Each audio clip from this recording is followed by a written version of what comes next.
Trace Taxi de Jonathan Morrison. Une gestionnaire de base de données des chauffeurs de Trace Taxi Morrison très en colère. Pour plus de détails après le générique.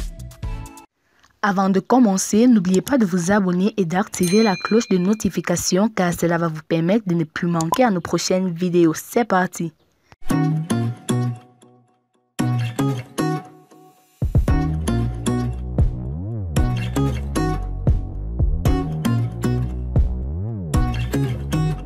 Trace Taxi de Jonathan Morrison. Une gestionnaire de base de données des chauffeurs de Trace Taxi, application lancée par Jonathan Morrison, réclame 100 000 francs CFA de salaire mensuel qu'il lui avait promis et qui ne tombe pas depuis plus d'un mois et demi. Lire le cri du cœur de sa sœur qui intervient après une autre affaire de promesses salariales non tenues qui a éclaté. Il y a quelques jours vous avez choisi d'être entrepreneur, ces jeunes ne l'ont pas choisi. Ils ont vu en vous un modèle de détermination et de courage, raison pour laquelle ils ont voulu vous suivre dans votre projet. Triste est de constater que les rumeurs disant que vous êtes un cas flotteur sont effectivement vrais. C'est le cas de ma petite sœur qui a accepté de débuter son expérience professionnelle dans votre structure Trace Taxi en tant que gestionnaire DE base DE données des chauffeurs moyennant une prime de 100 000 FCFA net par mois. Somme qui a été fixée pour les 3 mois de stage en attendant le CDD.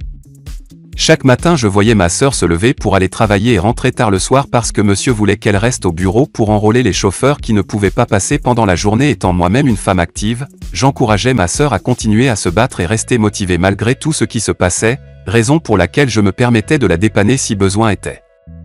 Mais après 1 mois et demi de boulot je me rends malheureusement compte que vous n'êtes pas un citoyen honnête.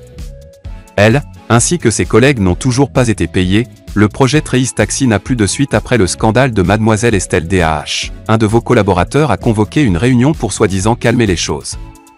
En lieu et place de le faire, il leur a demandé de travailler pour votre nouvelle marmite Chinchin LOL. Et le plus scandaleux dans tout ça, c'est que vous n'avez même pas daigné être présent et rencontrer votre TEAM pour leur donner une explication. Bref, merci pour cette nouvelle expérience que vous donnez à cette jeunesse pleine de rêves et de courage.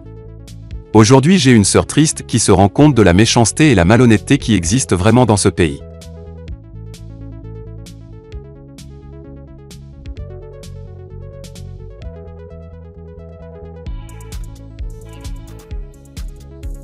L'espace Makati MCK a reçu à la radio Cocody FM l'époustouflante chanteuse Tina Glamour qui donne un concert géant ce 12 août 2022, au Palais de la Culture, à l'occasion de ses 30 ans de carrière.